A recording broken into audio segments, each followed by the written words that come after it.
Welcome back. Today I'm going to try something just a little bit different as I analyze this rapid game.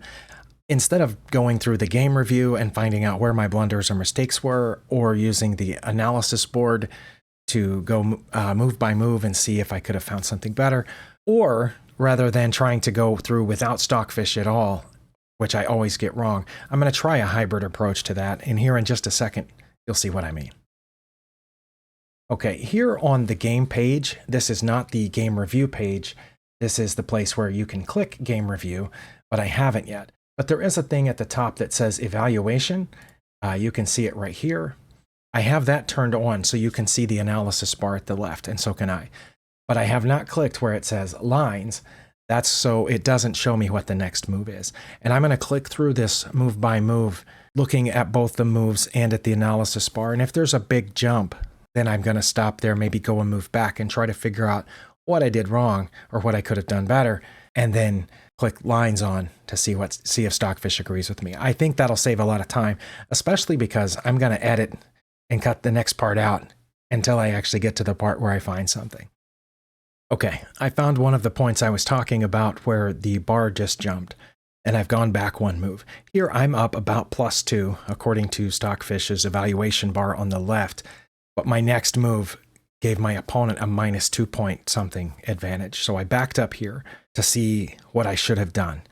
And I'm looking at the board here. I've got this H-pawn advanced clear down to H5 with the rook behind it and the bishop looking at these two squares. I haven't castled yet, but here I wasn't sure if I wanted to castle. I'm pretty sure I don't want to castle kingside if I castle at all, because again, my rook is behind the H-pawn and I want it there. Also because the H-pawn is so far advanced, I'm pretty sure castling is not the best move, kingside.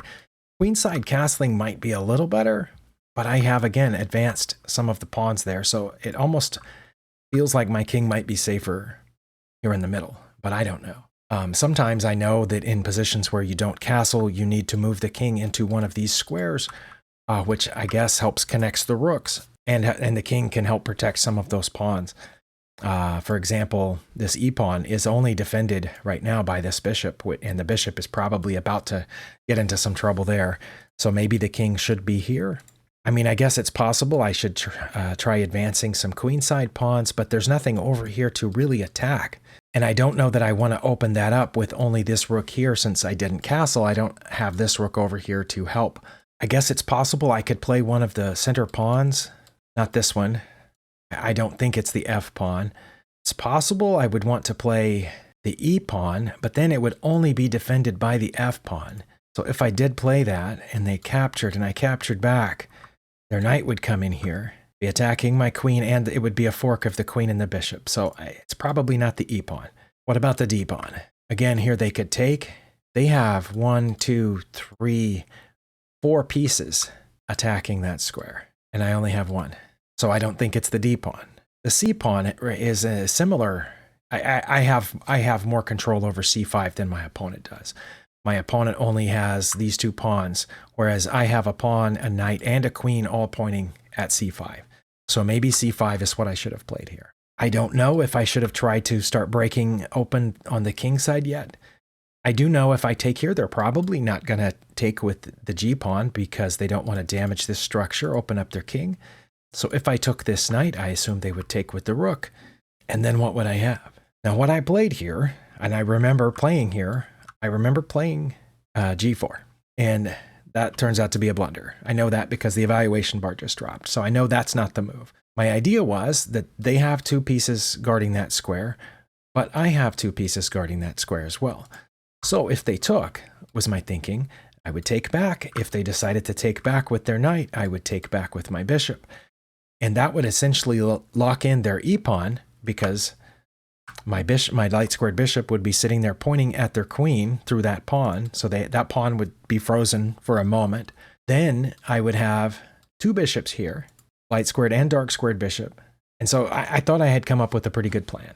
Okay, I'm going to turn on the lines and see what Stockfish says I should have played. Okay. I didn't consider that at all. You saw all the moves that I just went through in my head, and I did not consider h6.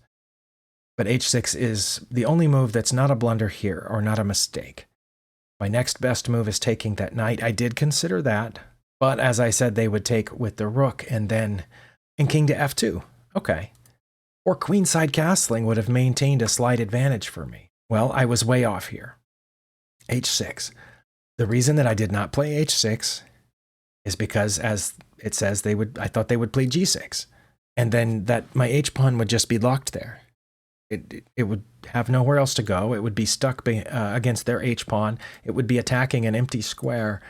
And then what would I have gained? My bishop couldn't slide in that way because the pawn is now stuck there. I guess I could then take this. Is that what it wants? No. It says then I would want to play rook to d1. Okay. This to me is a blunder that's far beyond my comprehension. Because again, what I played was that, and that turns out to give them a -2, almost a -3 advantage. It says because they can take, and then I would take here on f6, and then they would take on f6, and I wouldn't even take back. Well, I didn't learn anything from this because I have no idea what's going on. I think there was one point later in the game where my opponent messed up, at least in my memory, so I'm going to click forward to that as fast as I can.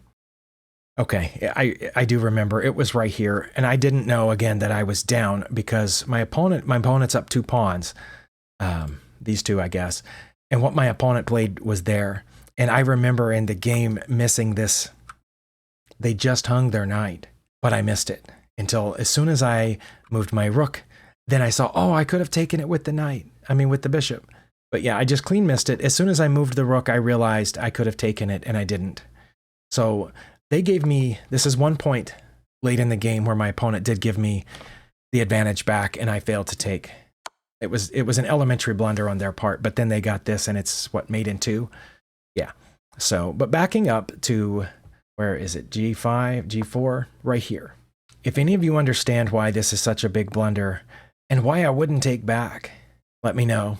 And also, what would h6 do? Because if I played h6 like the computer wants, they would play g6, right? Then they would basically have a Dutch defense over here, just without the normal dark squared bishop that's in the Dutch defense. And yes, I'm pointing in here, which limits their king's mobility. I do get that. Okay, see now the engine suggestion is suggesting knight to f4, but then what's it going to do from there? Rook to c1. Okay. Rook to d1. Neither one of those files are open, so I don't understand why I would want the rook on either one of those squares. It looks like I've just wasted my effort of pushing the h-pawn down there.